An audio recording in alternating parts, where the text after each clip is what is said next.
Bom dia, gente. Bom dia para todo mundo.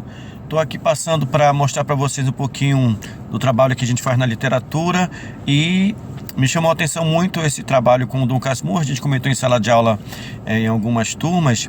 Essa capa, eu acho que é uma capa já antiga da Editora Ática, da série Bom Livro, e ela traz uma observação que é muito pertinente da gente fazer, que é o fato de como uma certa leitura que se tornou canônica, se tornou comum, ela influencia a nossa percepção já da obra. Você tem aqui a capa de Dom Casmurro trazendo a ideia, que é a ideia clássica da traição da Capitu, que teria traído seu esposo Bentinho com o amigo Escobar. Então você tem à direita o Bentinho, ao centro você tem a Capitu com o filho do casal, né, um garoto, que é o Ezequiel, e o quadro da esquerda é o quadro do Escobar, do amigo, provavelmente já falecido.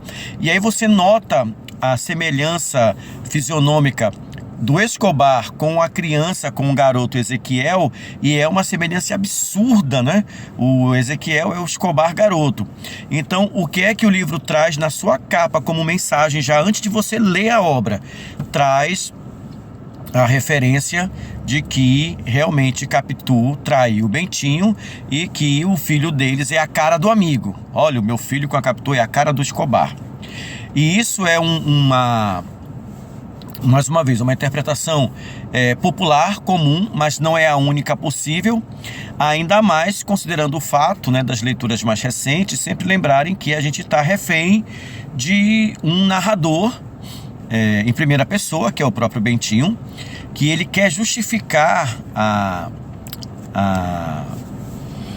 o fracasso que foi a sua relação conjugal com a Capitu. E é claro que só ele fala e só ele, portanto, apresenta o seu lado da história. E além disso, ele é muito preocupado, obviamente, em convencer o leitor de que ele realmente tem razão, de que ele foi traído, de que a Capitu teve um caso com o amigo Escobar, que a criança, o Ezequiel, é filho deste caso, deste adultério, e é só ele quem fala. Você não tem outra voz na narração que não seja dele. Até mais professor, lá na obra é dito que o menino parece com um amigo. Quem está dizendo isso é o Bentinho, o cara que quer convencer todo mundo de que ele é o coitado da história, de que a Capitu o traiu. E outra coisa, gente, que eu sempre lembro para os meus alunos, né? Qual era a profissão, a carreira do Bentinho? Ele é advogado, todo respeito aos advogados, tá? Mas o que o advogado faz? Ele seleciona as informações, as provas, as testemunhas para inocentar o seu cliente. Quem é o cliente do Bentinho? Ele próprio. Então, ele vai manipular as informações, os dados, as falas para se inocentar. E, além disso, muitas vezes, é uma característica dos narradores de primeira pessoa do Machado de Assis, o Bentinho diz que ele talvez não esteja sendo muito correto naquela lembrança. Ele lembra de uma maneira meio vaga, meio nebulosa, meio não precisa. Então, me chamou muito a atenção esse trabalho da capa, que reforça essa ideia. É uma interpretação possível. O Capitu pode ter traído o Bentinho, mas não é a única interpretação e nem é agora, eu diria assim, a mais recorrente. E além disso, eu mostrei isso numa sala e uma aluna, a Mene, ainda chamou a atenção, falou assim: professor, ainda tem um agravante, né? Porque quando a gente pega a capa e vê isso, a gente já vai com a orientação da imagem de que houve a traição, né? A gente já vai sendo direcionado para essa interpretação.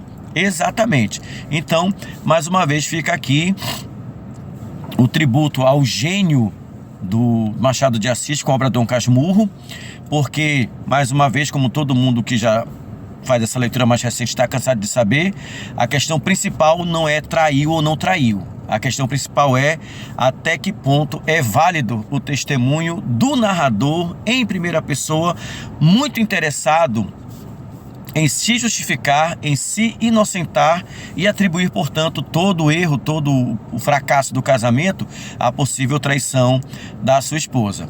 Então fica aí essa observação. Você já tinha pensado nisso, já tinha observado dessa forma, já tinha ouvido, você acredita que essa é uma interpretação melhor? Deixa aí seus comentários e vamos conversando um pouco mais sobre literatura. A gente se vê em outro momento. Valeu, gente. Obrigado. Bom dia.